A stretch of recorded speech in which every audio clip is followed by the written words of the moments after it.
The man with no name. The rain fell in steady sheets, turning the New York City streets into a sea of shimmering reflections.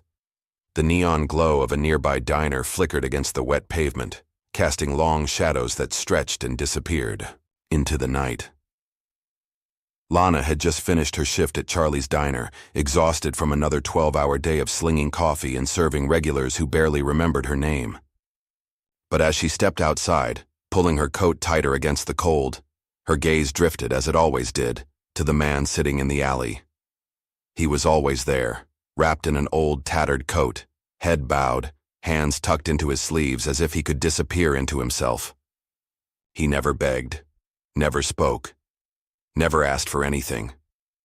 And yet every night, she left him something, a sandwich, a cup of coffee, whatever she could spare. She didn't know why. Maybe because in some strange way, she understood what it was like to be invisible. But what Lana didn't know, what she couldn't possibly imagine, was that the man in the alley wasn't just another lost soul. He had a name, a past, a life he had walked away from, and one day soon, that past was going to come crashing back. When it did, everything would change. For him, for her, for both of them. If you love stories filled with mystery, redemption, and second chances, this is one you won't want to miss. Subscribe now and follow The Man with No Name, where a single act of kindness sets off a chain of events that will change lives forever. Because sometimes, the people we overlook have the most extraordinary stories to tell. Hit that subscribe button and be part of the journey. Poor waitress leaves extra food for a homeless man. Unaware he's a disguised billionaire. The rain drizzled down in a lazy, unhurried pattern, painting the sidewalks of New York City in shimmering streaks of light. It was the kind of evening where the cold seeped through your clothes, wrapping around your bones like an unwelcome guest.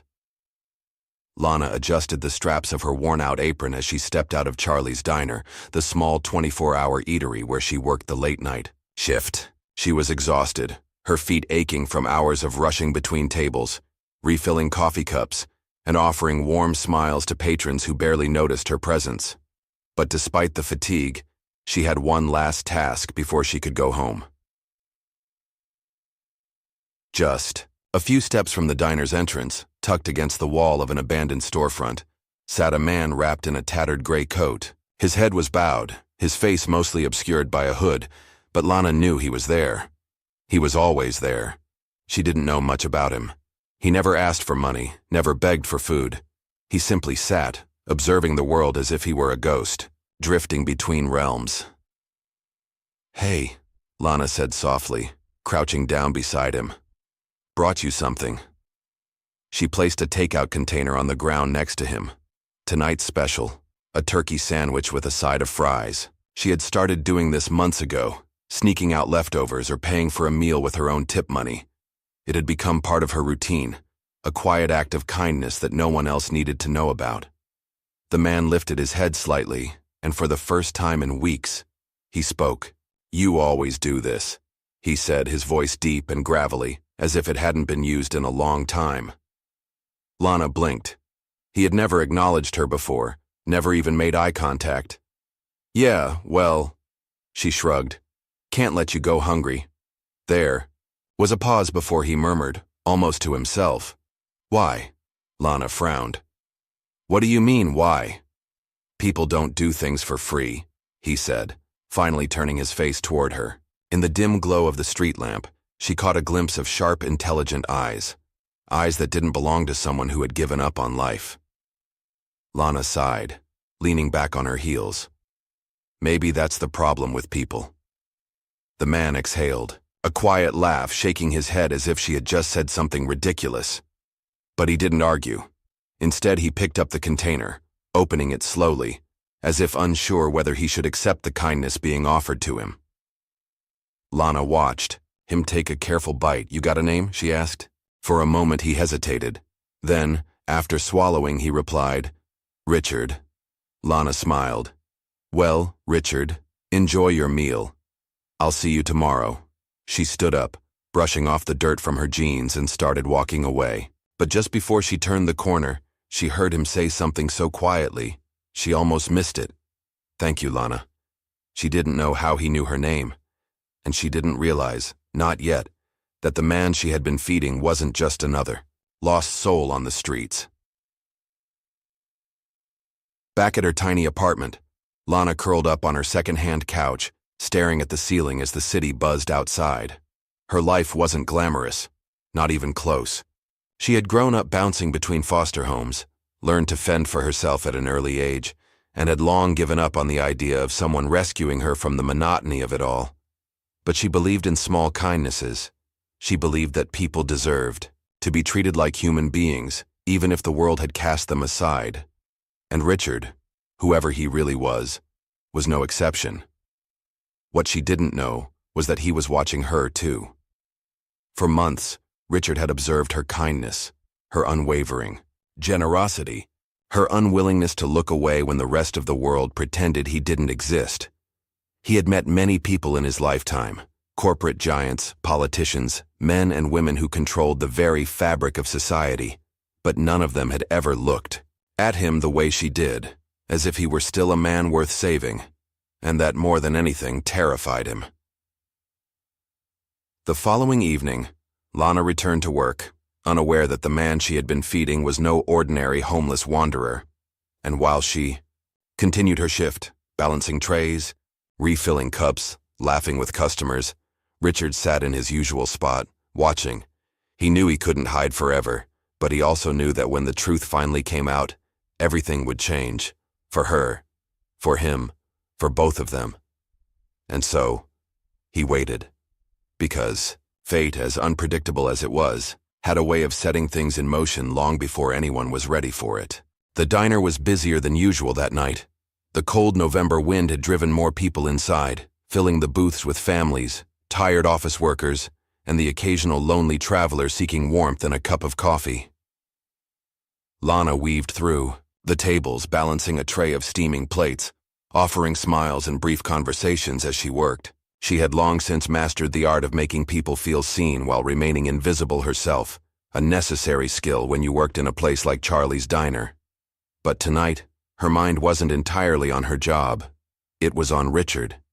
She hadn't expected him to speak last night, let alone say her name. The sound of it coming from him had unsettled her in a way she couldn't quite explain. She had always assumed he was like most of the homeless men in the city, beaten down by life, forgotten by the world. But Richard was different. He wasn't broken. He was watching, waiting, and something about that made her uneasy. Her shift ended close to midnight. The streets were quieter now, the rush of people replaced by an eerie stillness. She wrapped her coat tightly around herself as she stepped outside, bracing against the sharp chill. Richard was there, as always. Except tonight, he wasn't hunched, over with his hood pulled up. He was sitting upright, his back straight, his eyes alert. For the first time, Lana got a good look at him. His face, though unshaven, was sharp and defined. His hands, though rough, didn't bear the marks of someone who had spent years on the streets. And his eyes, they weren't dull, like most of the men she'd seen struggling to survive. They were intelligent, calculating, like he was measuring her. "You didn't have to bring me food tonight," he said, his voice smoother than she remembered. Lana shrugged. "Didn't think I needed your permission." A hint of amusement flickered in his expression. "I suppose not." She crouched down, resting her arms on her knees. "So, Richard, you gonna tell me how you know my name?" He exhaled, his breath visible in the cold night air. "You wear a name tag." Lana blinked. Then she laughed. Of course. For weeks she had let her imagination run wild, convincing herself he was some kind of enigma, when in reality, he had probably just read the damn tag on her apron. "Right," she muttered, shaking her head. "Guess I was hoping for something more dramatic." "Disappointed?" "A little," she admitted. Another silence stretched between them. Then she asked the question that had been nagging at her for weeks. "What's your story, Richard?" His expression darkened. "Everyone's got a story, Lana. Some are better left untold." She studied him, noting the way his jaw tightened, the way his fingers curled slightly as if bracing for something. "Fair enough," she said, standing up. "But just so you know, I don't scare easy." Richard looked up at her, something unreadable in his gaze. "No," he murmured. "I don't suppose you do." The next few nights followed the same routine. Lana worked. She brought Richard food. He accepted it with quiet gratitude. But now there were conversations. Not many, and not long, but enough. Enough for Lana to realize that Richard wasn't just another homeless man on the street. He was something else, someone else. One night he asked her why she worked so hard. "I don't have a choice," she had said simply. "Rent doesn't pay itself." Another night she asked him why he never asked for help. "I don't need it," he had replied, just as simply. But the way he said it, so certain, so absolute, made her wonder. If he didn't need help, then why was he here? One evening, as Lana refilled a customer's coffee, the door to the diner swung open, and a tall, well-dressed man entered. He was out of place, the kind of man who belonged in a high-rise office, not in a worn-out diner. And yet, as he stepped inside, his eyes scanned the room as if searching for something, or someone. Lana didn't think much of it at first. Customers came in all shapes and sizes, but when the man's gaze landed on Richard's usual spot outside, his face paled. He knew him, and in that moment, Lana realized something very, very important. Richard wasn't just some homeless man. He was somebody, and somebody was looking for him. Lana's shift ended, but she didn't leave right away. Instead, she watched. The man in the suit stood near the window, staring out at Richard, who sat in his usual spot, seemingly unaware, or maybe just uninterested. After a moment, the man took out his phone, dialed a number, and spoke in hushed tones. Lana's stomach tightened. This wasn't just a random encounter. Something was happening. She stepped outside, approaching Richard with measured steps. "You know that guy?" she asked, nodding toward the man in the suit. Richard barely glanced up. "I know a lot of people." "Yeah? Well, he looks like he knows you too." For the first time, she saw something like uncertainty flicker across his face, and that was when she knew. Richard had a past that was about to catch up with him. The air outside was thick with tension. The stranger in the suit stood near the diner's window, phone in hand, his sharp eyes flicking back and forth between Richard and the screen, as if calculating his next move. Lana felt her heartbeat quicken. She had always known Richard was different, but this was something else. She turned back to him, still sitting in his usual spot, hands resting on his knees, as if completely unbothered by the man watching him. "You gonna tell me what's going on?" she asked, keeping her voice low. Richard exhaled, his breath visible in the cold air. "It's nothing." Lana crossed her arms. "Yeah? Because that guy inside looks like he's seen a ghost." Richard didn't respond. Instead, he reached for the sandwich she had brought him earlier, unwrapping it with practiced ease, like they weren't in the middle of what was clearly a situation. Lana glanced back toward the diner. The suited man had finished his call. He took one last lingering look at Richard before turning and walking out into the night. The moment he was gone, Lana crouched down, lowering her voice. "Who was that?" Richard chewed slowly, swallowing before he answered. "No one important." Lana narrowed her eyes. "You are a terrible liar." That made him smirk, but only slightly. "Some things are better left alone, Lana." "Yeah, well," she shot back. "I don't like mysteries." Richard let out a quiet laugh, shaking his head. "Then you're in the wrong place." For the next few nights, Richard's routine didn't change. He still sat in his usual spot, still accepted the food Lana brought. But, something had shifted. He was more aware of his surroundings. He glanced over his shoulder more often.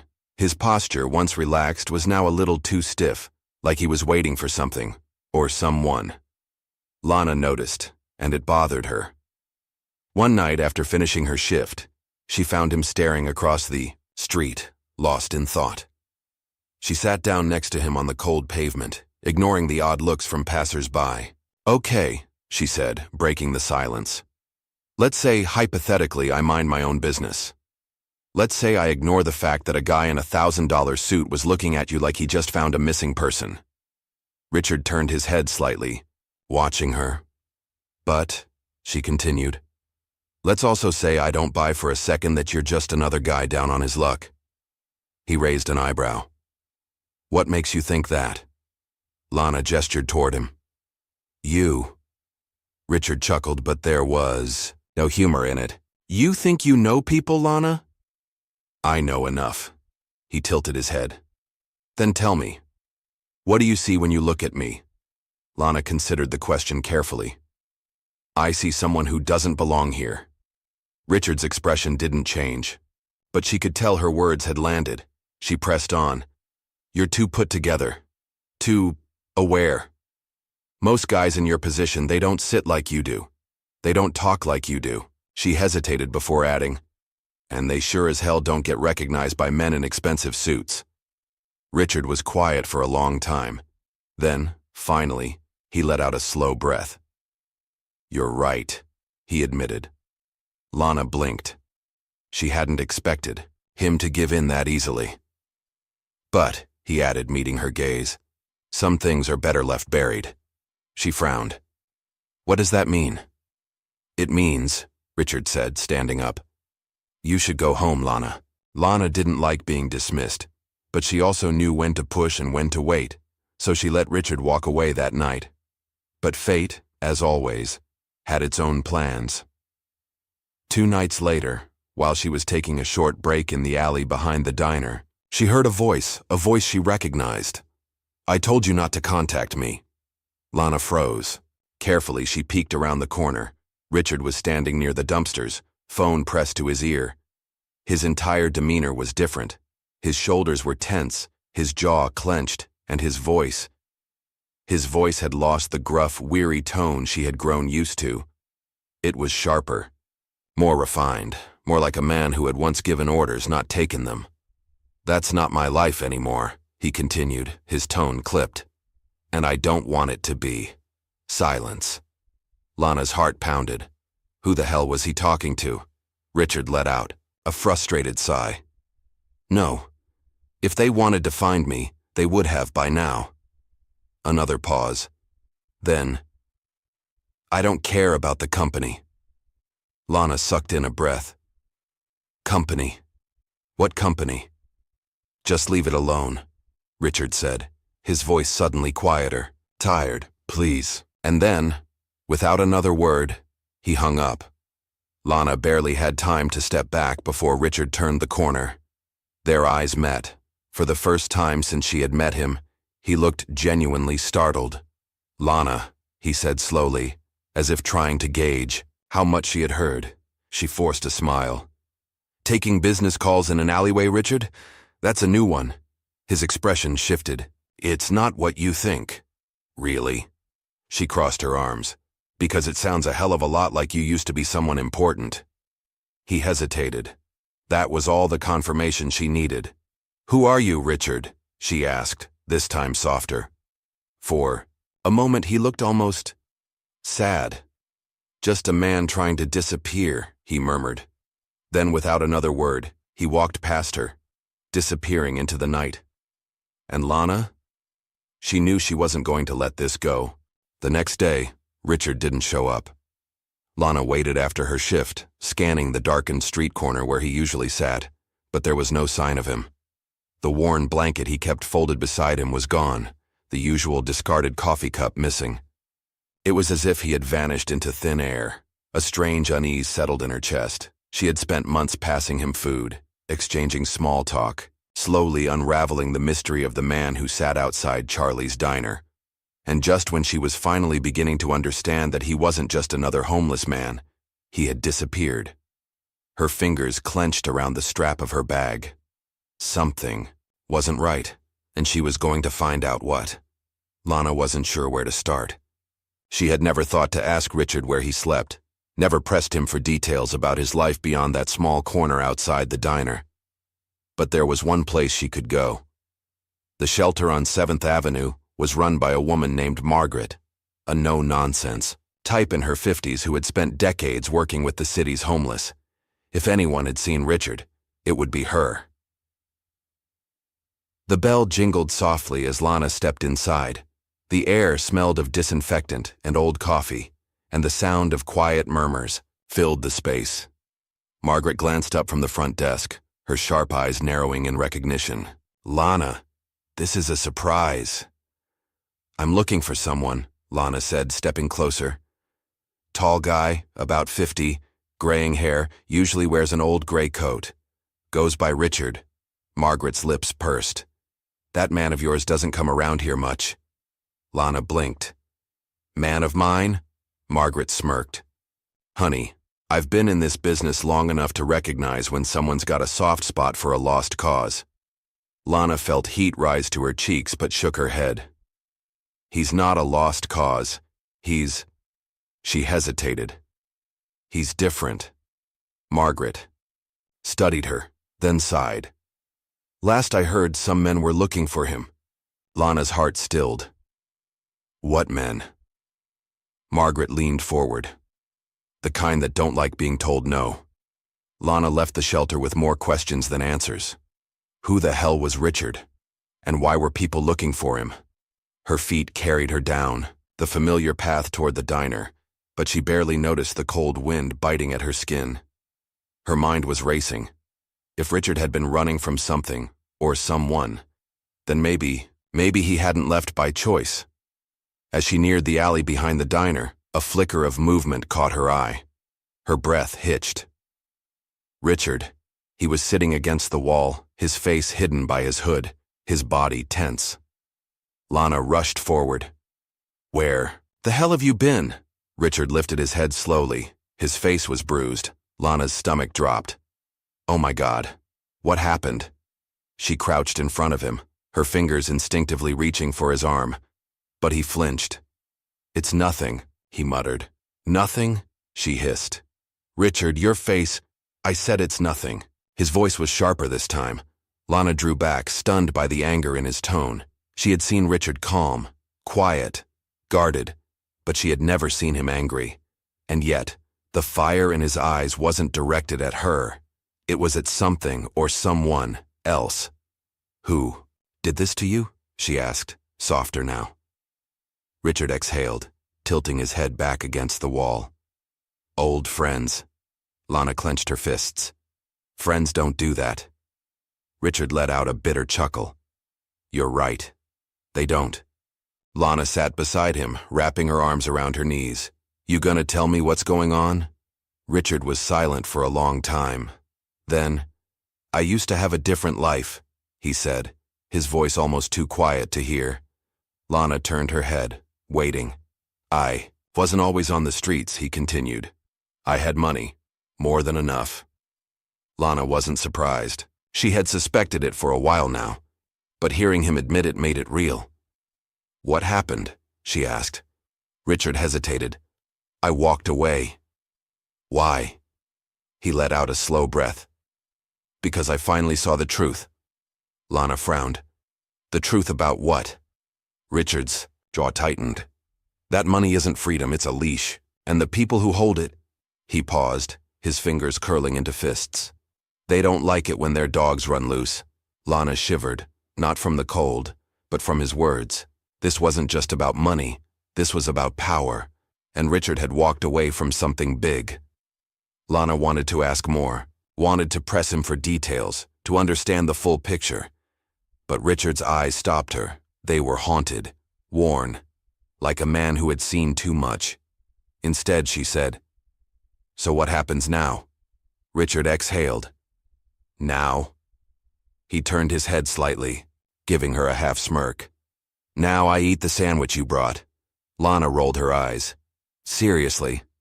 Richard shrugged. "One thing I've learned, you don't face the past on an empty stomach." Despite herself, Lana laughed. For a moment, just a moment, things felt normal again. But as she handed him the sandwich, a car passed by slowly. Lana didn't think much of it, until she noticed the way Richard tensed. And then, just as quickly, the car was gone.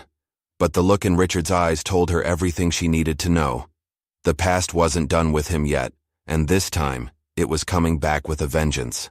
The next morning, Lana found herself distracted during her shift. Her hands moved on autopilot, pouring coffee, scribbling orders, delivering plates, but her mind was elsewhere. Richard. She couldn't stop thinking about the bruises on his face, the tension in his voice, the way his body had stiffened when that car had passed by. Whoever had found him last night, they weren't done, and Lana had a sinking feeling that the past Richard was running from was about to come crashing down. During her break, she slipped into the back alley and pulled out her phone. She hesitated, her thumb hovering over the search bar. She had never pried into Richard's life before, but after last night, she couldn't just ignore the feeling in her gut.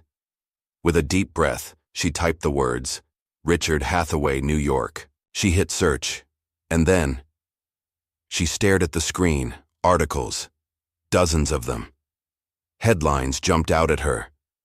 Hathaway Enterprises CEO Richard Hathaway missing for over a year. Billionaire businessman walks away from fortune, disappears, without a trace. Richard Hathaway, the reclusive genius who gave up everything. Lana's stomach flipped. Hathaway. She whispered the name under her breath, feeling the weight of it. Richard wasn't just some rich guy. He had been one of the most powerful men in the city, a billionaire who had simply vanished. Until now. Until her. She scrolled through the articles, absorbing every detail. He had inherited Hathaway Enterprises after his father's passing, a conglomerate spanning real estate, technology, and finance. A man who had never lost a deal, never made a misstep. Then, one day, he walked away. No explanation, no press conference, no farewell message. Just gone. And now he was sleeping outside her diner. Lana was still reeling from the revelation when the door to the diner swung open with a sharp chime. A man stepped inside. Not just any man, the same one from a few nights ago. The one in the suit. The one who had recognized Richard. Her pulse spiked. He scanned the diner before his gaze landed on her. And then, just like that, he started walking toward her. Lana Reed? He asked. Her heart pounded. Who's asking? The man reached into his coat and pulled out a business card, sliding it onto the counter. Elliot Grayson Hathaway Enterprises, Special Counsel. Lana swallowed hard. He knew. He knew Richard had been here. She played dumb. Never heard of him. Elliot gave her a small, knowing smile. I think you have. Lana's fingers clenched around her apron. And if I did? Elliot exhaled, lowering his voice. I need to find him. It's important. Lana studied him, searching for an angle. You his lawyer? Something like that. And why exactly do you need to find him? Elliot's expression darkened. Because Richard Hathaway is not safe. Lana closed up the diner early that night. She knew exactly where she was going. Her breath fogged in the cold night air as she hurried toward the alleyway. Richard was there, sitting against the wall, hood pulled low. But when she got closer, she froze. His lip was split. The bruises from last night had darkened, and this time, there was blood on his hands. Lana's stomach dropped. Richard. He looked up at her, eyes tired. You shouldn't be here. She ignored him, crouching beside him. What happened? Richard let out a slow, measured breath. Nothing you need to worry about. Too late, she snapped. She reached for his hand, examining the dried blood on his knuckles. Did you? I didn't start it, he said. But you finished it, she muttered. Richard didn't deny it. Lana pulled away, raking a hand through her hair. You need to tell me what's going on. Because I just met a guy named Elliot Grayson, and he's looking for you. Richard's entire body tensed. He exhaled sharply. Elliot's here? He came to the diner, she confirmed. Told me you're not safe. Richard closed his eyes for a moment, his jaw tightening. Of course he did. Lana's frustration boiled over. Would you stop acting like this is normal? You got the hell beaten out of you, Richard, and now some corporate lawyer is telling me you're in danger. Richard met her gaze. I've always been in danger, She inhaled sharply. From who? His. Eyes flicked past her, scanning the shadows of the alley before he finally answered. My brother. Lana's breath hitched. Brother? You have a brother? She whispered. Richard nodded, his expression unreadable. And he wants me gone. Lana could barely process what she was hearing. You're telling me your own brother sent guys after you? Richard looked away. He wants Hathaway Enterprises for himself. But as long as I'm alive, I'm still a threat. Lana felt a cold weight settle in her stomach. Is that why you left? Richard let out a bitter laugh. I left because I was done with all of it. The power plays, the greed, the people who smiled to your face while they were waiting for you to fall. He shook his head. But my brother, he never wanted me to have a choice. Lana's mind raced.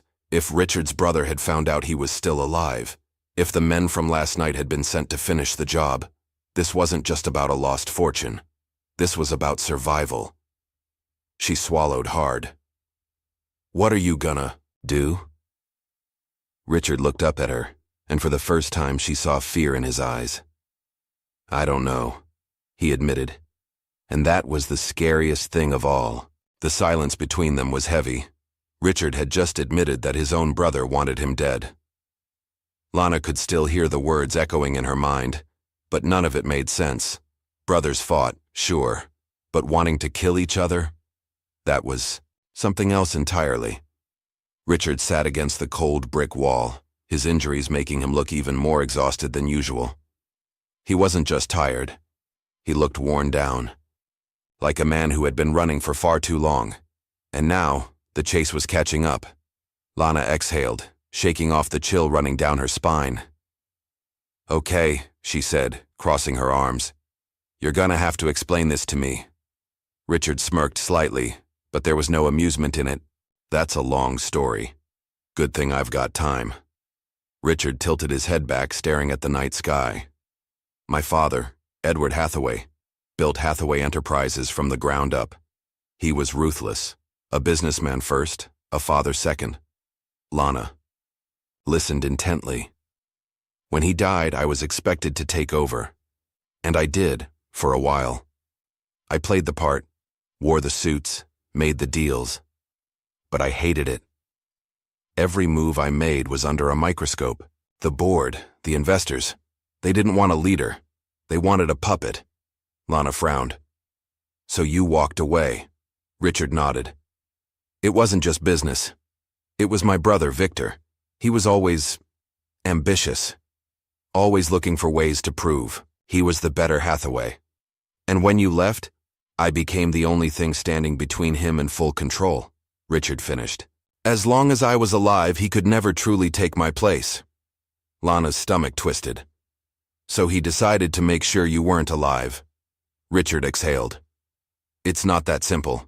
Victor doesn't get his hands dirty. He has people for that. And the thing about rich men like him, they don't kill you outright. His jaw clenched. They make you disappear. Lana shivered. And you think he's still trying? Richard gave her a look. You saw me last night. What do you think? She swallowed hard. This was so much bigger than she had realized. Lana ran a hand through her hair, trying to process everything. So what's your plan, she asked. You just gonna keep hiding? Because I hate to break it to you, but if Victor's got guys looking for you, I don't think an alleyway is the safest place to be. Richard smirked, despite everything. What do you suggest? The Ritz? Smart ass, she muttered. Richard sighed, rubbing a hand over his face. I've been off the grid for a year. If Victor is still looking for me, it means he hasn't found a way to erase me completely. That gives me leverage. Lana frowned. Leverage for what? Richard hesitated. For taking back what's mine. Lana blinked. Wait, you mean Hathaway Enterprises? I thought you didn't want it. I don't, Richard admitted. But if taking it back is the only way to keep Victor from destroying everything our father built, then I might not have a choice. Lana studied him carefully. There was something different in his voice now, a resolve that hadn't been there before. Richard Hathaway wasn't just running anymore. He was considering fighting back. Lana was about to respond when a car pulled up across the street. It wasn't flashy, but it was too nice to belong to anyone in this part of town. Richard tensed immediately. The back door opened and Elliot Grayson stepped out. Lana's breath caught. Richard let out a slow exhale. Of course. Elliot adjusted his coat as he approached. I was wondering how long it would take you to show yourself. Richard didn't move. If you're here, it means Victor knows where I am. Elliot shook his head. Not yet. I made sure of that. He glanced at Lana, his expression unreadable. But we need to talk, and your friend should probably hear this too. Richard's jaw tightened. Why? Elliot sighed. Because Victor just made his next move. Lana's stomach dropped. Richard's face darkened. What did he do? Elliot reached into his coat and pulled out a tablet. He tapped the screen, turned it toward them, and Lana's breath hitched. The screen showed a breaking news broadcast. Reporters stood outside the Hathaway Enterprises headquarters, speaking into a microphone. The headline running along the bottom read, Victor Hathaway announces CEO succession, declares brother dead. Lana gasped. Richard's face went blank. Elliot's voice was grim. Victor just signed your death certificate. Lana couldn't believe what she was seeing.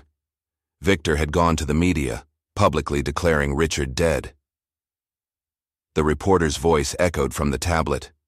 The Hathaway family has officially confirmed that Richard Hathaway, missing for over a year, is presumed deceased.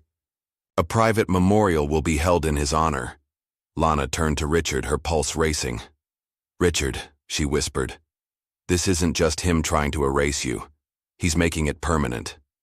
Richard was still staring at the screen, his expression unreadable. Elliot pressed on. He's finalizing the paperwork to legally remove you. Your assets, your name, everything you built, gone. Once that happens, there's no going back. He owns everything. Lana could see it happening. The walls closing in, the noose tightening, and Richard? He was already making a decision. She saw it in the way his fists clenched, the way his breathing slowed. The running was over. You don't have a lot of time, Elliot warned. If you want to stop him, it has to be now.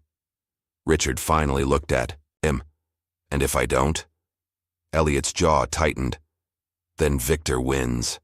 Lana felt the shift before Richard even spoke, because when he did, his voice was steady. Then let's make sure he doesn't. Richard Hathaway was officially dead. At least that's what the world now believed. Lana sat in stunned silence, staring at the news report still playing on Elliot's tablet. The words scrolled across the bottom of the screen in cold, unfeeling letters. Victor Hathaway announces CEO succession, declares brother dead. The news anchor's voice droned on. Sources close to the Hathaway family have confirmed that Richard Hathaway, former CEO of Hathaway Enterprises, has been missing for over a year and is now presumed deceased. In light of this, Victor Hathaway has formally assumed control over the company, promising a new era of growth and stability. Lana barely heard the rest. She turned to Richard, expecting rage, shock, denial, something. But he just stared at the screen, his expression blank. Elliot was the first to speak. It's done, Richard. Legally, you're gone. If you don't act now, you'll lose everything. Richard finally exhaled, slow and measured. Victor always wanted me out of the picture. Now he thinks he has it. Lana leaned forward. So what are you gonna do? Richard met her gaze, and for the first time she saw it. The man who had once run an empire. The man Victor feared. I'm going to remind my brother, Richard said calmly, that I'm not so easy to kill. The three of them gathered in the back of the diner, away from prying eyes. Elliot had called for a secure location, but Richard had refused. This is the last place Victor would expect me to make a move, he had said. Elliot set his briefcase down, opening it to reveal a folder full of legal documents, financial statements, and confidential reports. He's already started shifting assets, Elliot explained. Your shares in Hathaway Enterprises. He's filing motions to have them transferred under his control. Richard frowned. Can he do that? Not yet. There's still a waiting period before the courts finalize anything, but once it's done, he'll own everything. The company, the real estate, even the private accounts your father left behind. Lana shook her head in disbelief. So what do we do? Elliot hesitated. The only way to stop it is for Richard to prove he's alive before the final legal process is complete. Lana blinked. That's it? Just walk into a courtroom and say, "Hey, guys, I'm not dead?" It's not that simple, Richard muttered. Elliot nodded. Victor won't let it be. He's already spread the story to every major news outlet. If Richard suddenly reappears, Victor will claim he's mentally unstable, say he's been hiding because he's not fit to lead. And if the board believes that, it won't matter that he's alive. They'll still vote against him. Lana scowled. So we need more than just Richard being alive. We need proof that Victor lied. Elliot tapped the folder. And I think I have something. He slid a document toward Richard. Victor's been making moves that don't add up. Massive withdrawals from company accounts, funds being funneled into private investments overseas. He's not just taking control, he's bleeding the company dry. Richard's jaw tightened. And no one's stopping him? Elliot's expression darkened. Victor has spent the past year putting his own people in place. Anyone who questioned him was either fired or bought off. Lana's eyes widened. So he's not just taking your company, he's stealing from it. Richard's fingers curled into fists. And that's exactly what we'll expose. Just as the plan was beginning to take shape, the bell above the diner's front door jingled. Lana stiffened. They had been so caught up in planning that she had forgotten. They weren't safe here. She stood up, peering through the gap between the kitchen doors. A man in a dark coat had just stepped inside, and she knew, instantly, that he wasn't here for coffee. His eyes swept the room like he was looking for something, or someone. Lana turned back to Richard and Elliot, her voice barely above a whisper. We have company. Richard's body tensed. What does he look like? Like trouble. Elliot swore under his breath. Victor's people. Richard stood up. We need to leave. Now. Lana shook her head. Not through the front. He'll see you. She grabbed Richard's arm and pulled him toward the back exit. Come on. Elliot followed, stuffing the documents back into his briefcase as they moved. But just as they reached the door, it swung open. A second man was standing there. Lana's breath caught. They were surrounded. The man at the door lunged first, reaching for Richard. But Richard, despite everything, was ready. He ducked, moving faster than Lana had ever seen him move. His fist connected with the man's ribs, a sharp grunt escaping from the attacker's lips. Lana barely had time to react before the man from the front charged toward them. Elliot grabbed a glass coffee pot from the counter and smashed it over the man's head. The attacker stumbled, just enough for Richard to grab Lana's wrist and pull her through the back door. They ran, through the alley, across the street, into the night. They didn't stop until they were blocks away from the diner. Lana's heart pounded. What the hell was that? She gasped. Richard wiped blood from his knuckles. That, he said grimly, was Victor sending me a message. Elliot caught his breath. We need to move fast. If Victor knows you're alive, he'll try to eliminate you before you can prove it. Lana felt a cold shiver run down her spine. They weren't just dealing with a corporate takeover anymore. This was life or death. Richard met her gaze, his expression unyielding. No more hiding, he said. It's time to take back what's mine. Lana nodded. Because now it was war. The city never truly slept. But tonight, as Richard, Lana, and Elliot moved through the dimly lit streets, it felt different. The usual background noise of honking taxis and distant chatter was there, yet a heavy tension lingered in the air.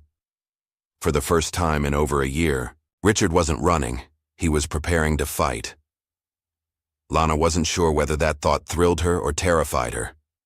Elliot led them through a side street, eventually stopping in front of an unassuming brownstone. He punched in a code on the security panel and the door clicked open. Inside, he said briskly. Richard hesitated. Whose place is this? Elliot glanced over his shoulder before stepping inside. Mine. And for the record, this is a temporary solution. Victor's people will be back on your trail soon enough. Lana followed them in, shutting the door behind her. The place was minimalistic, but secure. Steel-reinforced locks, blackout curtains, and a single computer set up in the corner. "You were expecting company?" Lana asked, raising an eyebrow. Elliot shrugged. "Let's just say I always prepare for the worst." Richard walked to the window, peeking through the blinds before turning back. "So what's our next move?" Elliot tossed his briefcase onto the kitchen table. "We have two problems to solve. First, we need to prove you're alive in a way that Victor can't manipulate. Second, we need to expose what he's doing to Hathaway Enterprises before he finalizes the takeover." Richard crossed his arms. "And how do we do that?" Elliot pulled out a USB drive and held it up. "We leak the truth." Lana leaned forward. "What's on that?" Elliot plugged the drive into his laptop, pulling up a series of encrypted files. "I've been tracking Victor's financial activity for months. He's been laundering money through shell companies, inflating stock values, and illegally redirecting corporate assets into his own accounts." Richard frowned. "That's a federal offense." "Exactly," Elliot said. "But without proof that you're alive, none of this matters. He'll claim you're dead, and the courts will side with him. So we need a public appearance that he can't control." Lana narrowed her eyes. "Like a press conference?" Elliot shook his head. "Too risky. The media is already in Victor's pocket. No. What we need is something unfiltered, something viral. If the public sees Richard before Victor can spin the narrative, it puts him on the defensive." Richard exhaled, rubbing his jaw. "And you have an idea?" Elliot smirked. "I do." An hour later, they sat around the laptop staring at the screen. Elliot had set up a live stream, one that would broadcast directly to multiple news outlets and social media platforms. "A single statement," Elliot instructed. "No press, no scripted speech, just you, telling the world that you're alive and that Victor has been lying to them." Lana crossed her arms. "And you think that'll work?" Elliot nodded. "In this day and age, the truth spreads faster than fire. If we control the narrative, first, Victor won't have time to react." Richard hesitated, staring at the blinking red light on the camera. Lana watched him closely. This was his moment. A man the world believed was dead was about to come back to life. Finally, Richard took a breath and leaned forward. The screen flickered, and Richard Hathaway appeared, staring directly into the camera. "If you're watching this," he began, his voice calm but firm, "then you already know my name. Or at least, the name my brother wants you to forget." He exhaled. "My name is Richard Hathaway, and I'm not dead." Lana felt her heart pound. "This past year, I've watched from the shadows as my brother dismantled everything our father built. I walked away from Hathaway Enterprises because I refused to let power consume me. But Victor, he saw my absence as an opportunity. He forged documents, manipulated the system, and now he's trying to erase me." Richard's gaze hardened. "I won't let that happen." The video cut out. Elliot quickly uploaded it to multiple platforms. Within minutes, it started spreading like wildfire. The world had just learned the truth. Richard paced the room, his muscles tight with tension. "Now we wait." Elliot's phone buzzed. He glanced at the screen and smirked. "We don't have to wait long." He turned the screen toward them. Breaking news. Richard Hathaway speaks out, alive and ready to take back his legacy. "Victor, Hathaway caught in a lie?" Lana exhaled. "We did it." But Richard wasn't celebrating. Instead, he walked to the window, pulling the curtain aside slightly. His eyes flickered toward the street, and then his jaw tightened. "Someone's here." He muttered. Lana's pulse spiked. "Victor!" Richard turned back, his expression unreadable. "We're about to find out." A loud knock echoed through the apartment. Elliot grabbed a gun from his desk drawer. "Stay behind me." The knock came again, then a voice, cold and sharp. "Richard," it called. Lana felt ice in her veins. The voice was calm, controlled, familiar. Richard's shoulders tensed. Victor Hathaway had arrived. The knock echoed again, sharp, deliberate, and patient. "Richard," the voice called, smoother this time, almost amused. Victor Hathaway was here. Lana's breath caught in her throat. She glanced at Richard, expecting him to show fear, hesitation, anything. But his expression was eerily calm. "You knew this was coming," she whispered. Richard exhaled, his hands tightening into fists. "I just didn't think it would be this fast." Elliot stepped forward, his gun lowered but ready. "He brought people. 2 cars at least. This isn't a friendly visit." Lana swallowed hard. "So what do we do?" Richard turned to her, his voice steady. "We let him in." Lana's eyes widened. "Are you insane?" "He came here because he thinks he still has control. Because he thinks I'm still the man who ran away." Richard stepped toward the door. "It's time he learns the truth." Elliot opened the door just enough for Victor to step inside. He did so, casually, like he was walking into an old friend's home. He looked almost exactly like Richard, only sharper, more calculated, colder. His tailored charcoal suit was pristine, his hair slicked back without a single strand out of place. He was the perfect image of power and control. "Brother," Victor said smoothly, letting the word linger as he took in the sight of Richard standing before him. Lana stood behind Richard, her heart pounding, but she didn't back away. She had seen Richard at his lowest. She had fed him, talked to him, watched him rebuild himself from nothing. She wouldn't let Victor take that away. Victor's gaze flicked toward her, then to Elliot, before returning to Richard. "Interesting company you keep these days." Richard didn't respond. Victor's smirk widened. "You've caused quite a stir, you know. That little stunt with the video? Bold. I almost admire it." Richard's voice was calm, deliberate. "That video did more than just expose you." Victor chuckled. "Oh, I know, it's a shame, really. You were doing so well in obscurity. Did you really have to come back?" Richard took a step forward. "You made that decision for me when you declared me dead." Victor sighed dramatically, stepping past his brother, running his fingers over Elliot's desk as if he owned the place. "You always were sentimental," he mused. "You see, Richard, business is about efficiency, and frankly, you were in the way. So I did what needed to be done." Lana gritted her teeth. "You mean you tried to erase him?" Victor's lips curled in amusement. "Ah, the waitress speaks." Richard's jaw tightened. "Don't." Victor raised a hand. "Relax, brother. I only mean that I find it fascinating. You, of all people, letting an outsider into your world. Very unlike you."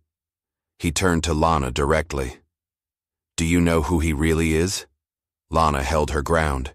"I know who he is now, and that's what matters." Victor chuckled. "That's adorable, truly." But then his eyes darkened, and completely irrelevant. He pulled a document from his pocket and held it up. Richard stiffened. Lana's stomach dropped. Victor's voice was calm, measured, lethal. "This is a legal motion to permanently remove your name from all Hathaway Enterprises records. Your assets, your shares, everything. You don't exist, Richard. And once this is finalized, there won't be a damn thing you can do to stop me." Silence filled the room. Then Victor smiled. "Of course I'm not unreasonable." He pulled out a pen, placing it on the table. "Sign this," he said, sliding another document forward. "And you walk away for good. No more hiding, no more chasing. I'll even make sure my men leave you alone." Lana's hands clenched into fists. "You think you can just buy him off?" Victor smirked. "Why not? He's been running for over a year. I'm offering him peace." His gaze returned to Richard. "Be smart about this. You and I both know you're not fit for that world anymore." Richard stared at the document. Lana held her breath. Then, Richard laughed, a short, bitter chuckle that took everyone by surprise. He shook his head. "You always did like to win, Victor. But you never understood the difference between power and control." Victor's smile faltered. Richard picked up the document, ripped it in half. Victor's expression darkened instantly. That was a mistake. Richard met his brother's gaze head-on. "No. The mistake was thinking I'd let you get away with this. Lana felt it then, the shift. The man standing in front of her wasn't the broken man she had met months ago. This was Richard Hathaway, the man Victor had feared all along. Victor's face hardened. He turned to Elliot. "You should rethink your loyalties, counselor." Elliot didn't flinch. "I already have." Victor sighed, brushing invisible lint from his sleeve. "Very well.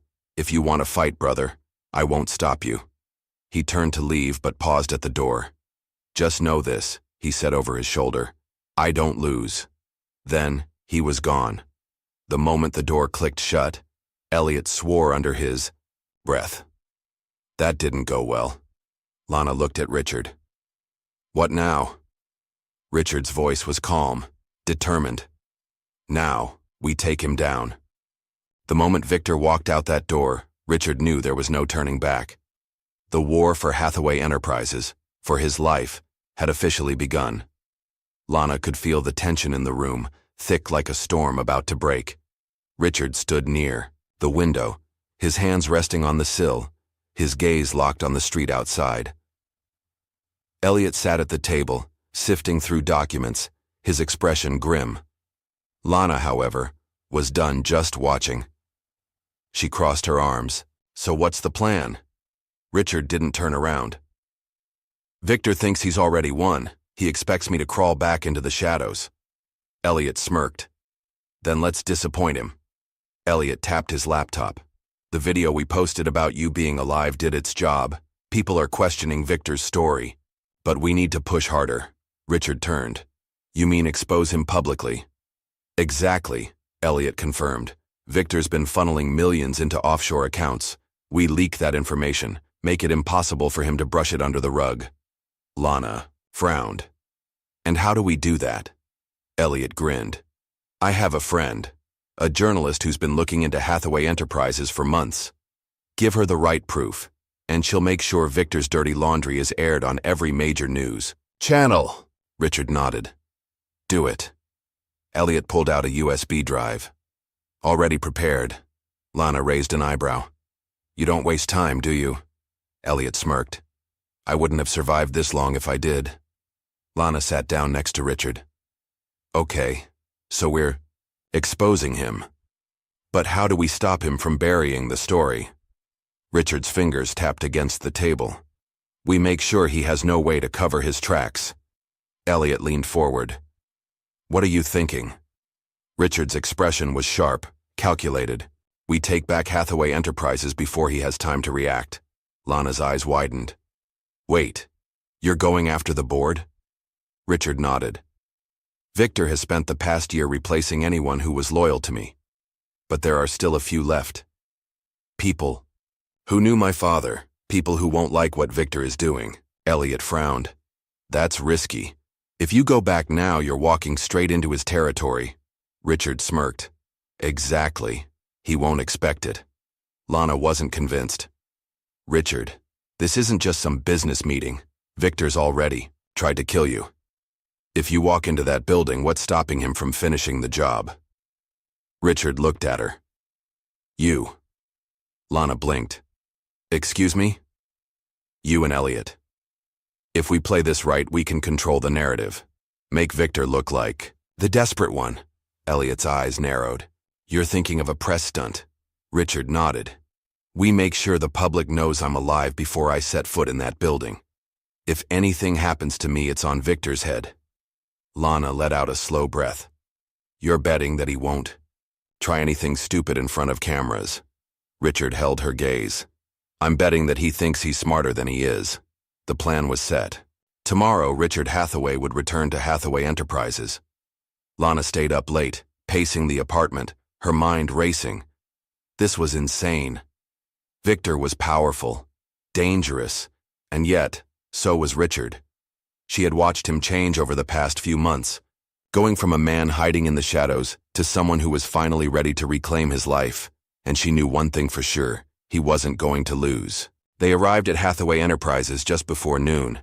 Richard stepped out of the black SUV, dressed in a tailored navy blue suit, his presence commanding.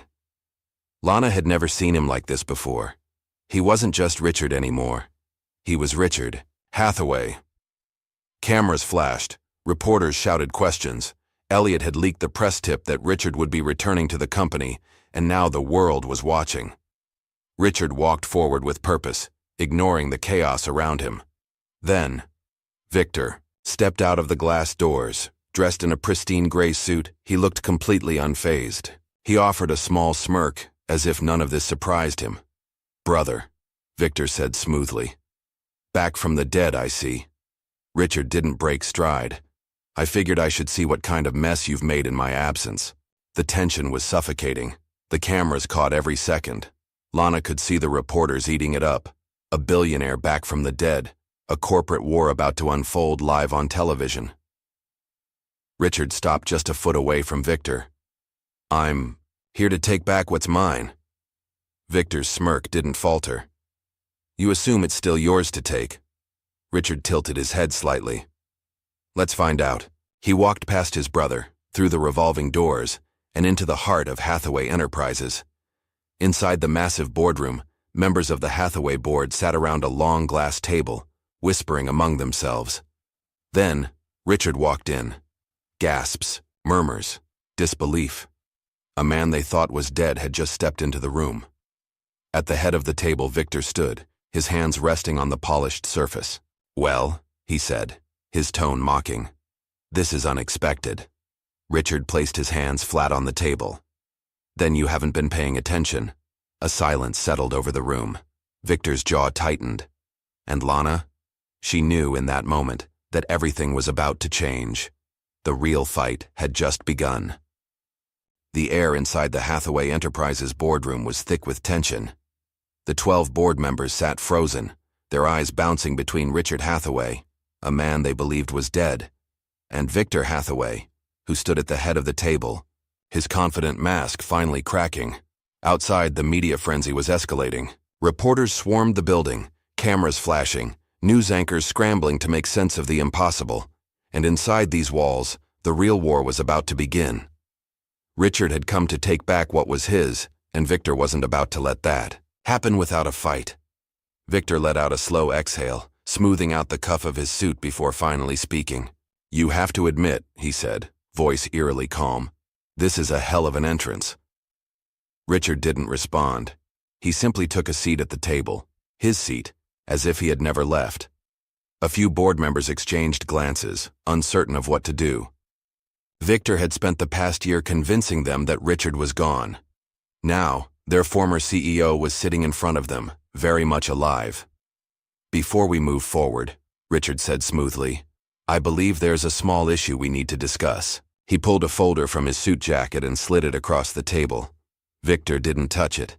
Elliot, standing near the door, crossed his arms. "That's a full report on Victor's illegal financial activity.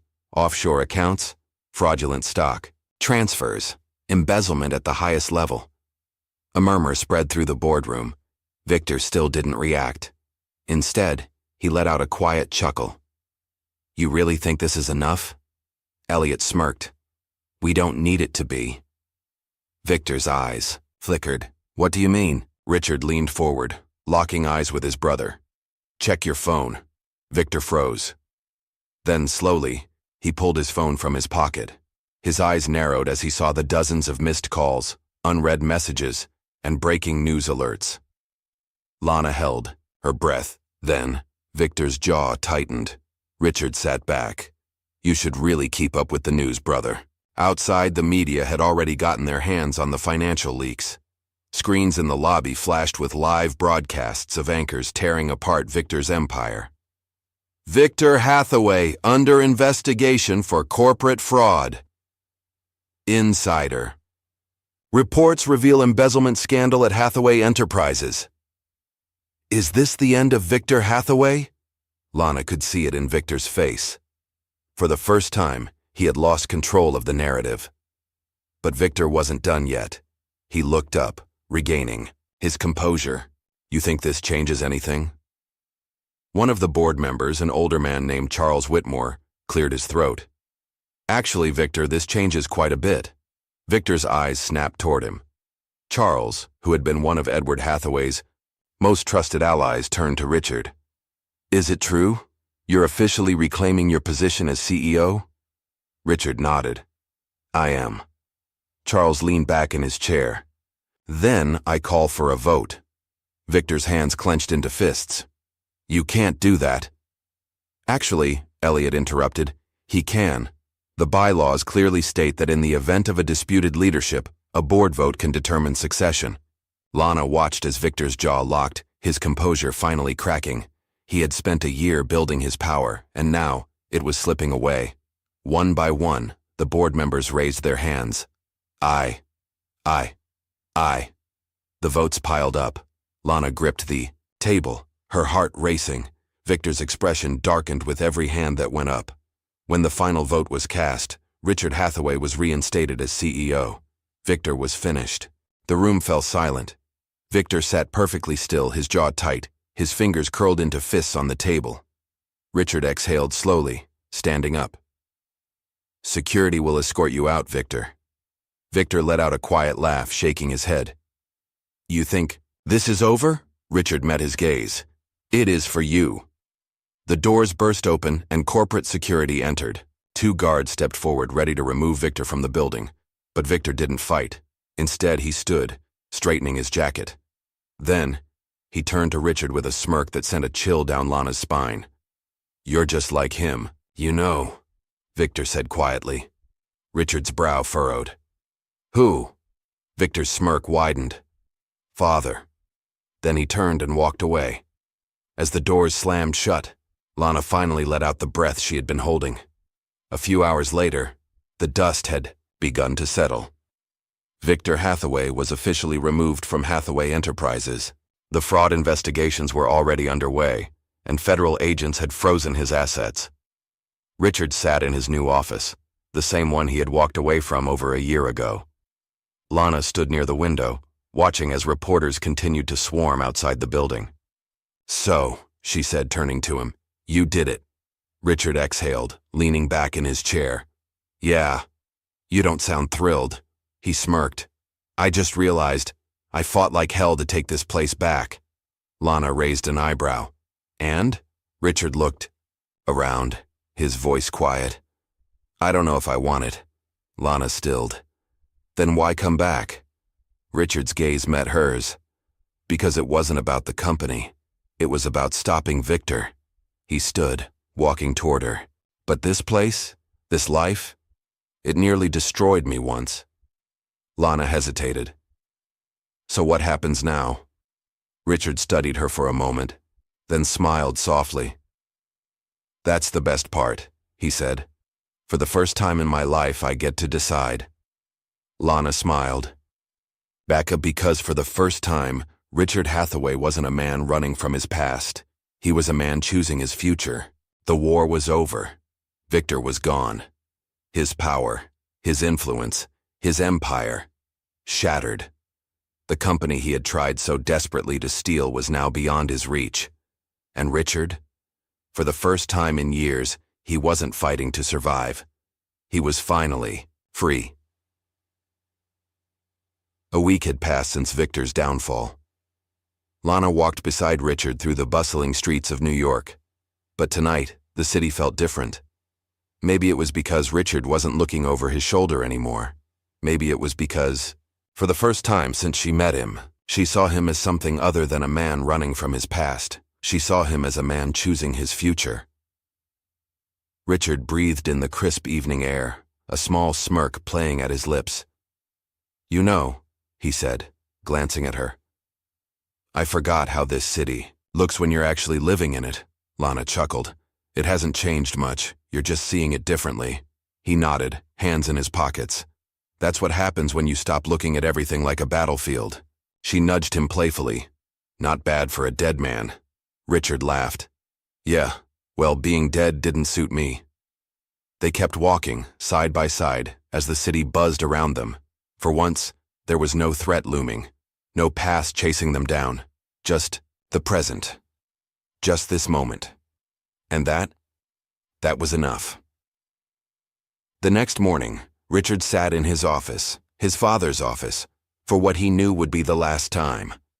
The board had expected him to reclaim the throne, to step back into his role. as CEO, but Richard Hathaway had already made his decision. When Lana walked in, she saw it immediately. "You're leaving," she said softly. Richard smiled. "Yeah." She exhaled, stepping closer. "Are you sure?" He leaned back in the chair, glancing out the floor-to-ceiling windows. The city stretched out in front of him, vast and unrelenting, but he no longer felt like it owned him. "I fought for this company because I wasn't going to let Victor take it, but that doesn't mean I want to stay." Lana nodded slowly. "So what now?" Richard smirked. "That's the best part." He pulled a sealed envelope from his desk and handed it to her. She hesitated, then opened it. Inside was a signed document. Her eyes widened. "You're giving me—" "The diner," Richard finished. Lana's mouth fell open. "Richard, I can't—" "Yes, you can." His expression softened. "You told me once that Charlie's Diner was the only place that ever felt like home. You gave me food when I had nothing. You gave me a reason to come back to life. It's only fair I return the favor." Lana's throat tightened. "Besides," Richard added with a smirk, "I think you'll make a much better boss than Charlie ever did." She laughed, shaking her head. "This is insane." "Insane," Richard corrected, "would be me pretending I still want to be part of this world." She studied him for a moment. "So where are you going?" Richard leaned forward, resting his elbows on the desk. "Somewhere I don't have to wear a suit, somewhere quiet." Lana bit her lip. "You sure you're not just running again?" Richard met her gaze. "No," he said simply. "For the first time, I'm running towards something." And she knew, in that moment, that he meant it. That evening, Richard stood outside the diner, watching as Lana flipped the closed sign over to open for the first time as its owner. He smiled. She caught his look through the window and rolled her eyes. "What?" He shrugged. "Just thinking how poetic this all is." Lana smirked, stepping outside. "And how's that?" He stuffed his hands in his pockets. "A billionaire walks away from an empire, gives a waitress a restaurant, and finally figures out how to live his life." Lana raised an eyebrow. "Sounds like the start of a great book." Richard chuckled. "Maybe." She hesitated. "You really are leaving, huh?" He nodded. "Yeah, but I'll be back." She folded her arms. "Promise?" Richard tilted his head, considering. Then, with a smirk, he offered his hand. Lana rolled her eyes but shook it anyway. "Promise," he said. Then, without another word, he walked away. And for once, he wasn't running. He was starting over. The diner was packed. Charlie's Diner, now Lana's Diner, had become a local favorite. The same checkered floors, the same old-fashioned booths, but now it had a warmth to it, something it had always lacked. Lana was happy. She didn't think about Richard every day, but some nights when she closed up, she found herself staring at his old spot outside. Then one evening, she walked outside and froze. Because there, leaning casually against the wall, was Richard Hathaway, dressed in worn jeans, a leather jacket, and a smile that said he had finally found peace. Lana's heart skipped a beat. "Hey, stranger," she said, crossing her arms. "You finally get tired of the quiet life?" Richard smirked. "Let's just say I miss the food." Lana laughed. "Uh-huh, sure." He nodded toward the door. "Think you can make room for one more?" she pretended. "To think. Depends. You still like turkey sandwiches?" Richard grinned. "Haven't had a decent one since I left." She rolled her eyes but held the door open, and as Richard stepped inside, he knew he had found his way home. Wow, what a journey. The Man with No Name is a story about redemption, second chances, and the power of kindness, because sometimes the smallest act can change a life forever. But now, I want to hear from you. Where are you watching from? Drop your country or city in the comments. I'd love to know where our amazing readers are tuning in from. And if you enjoyed this story, don't forget to like this video to let me know you want more stories like this. Subscribe so you never miss another great story. Turn on notifications so you're always the first to see new uploads. Your support means everything, and I can't wait to share more incredible stories with you. Thank you for watching. See you in the next one.